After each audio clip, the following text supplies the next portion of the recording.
Have you ever heard of a typewriter that could bring a room full of people to tears of laughter?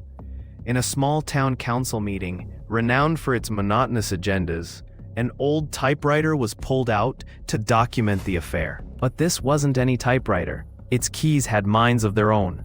As soon as the typist began, the paper read a series of whimsical jokes, catching everyone off guard. Every serious subject was paired with an equally cheeky punchline, leaving the attendants baffled and amused.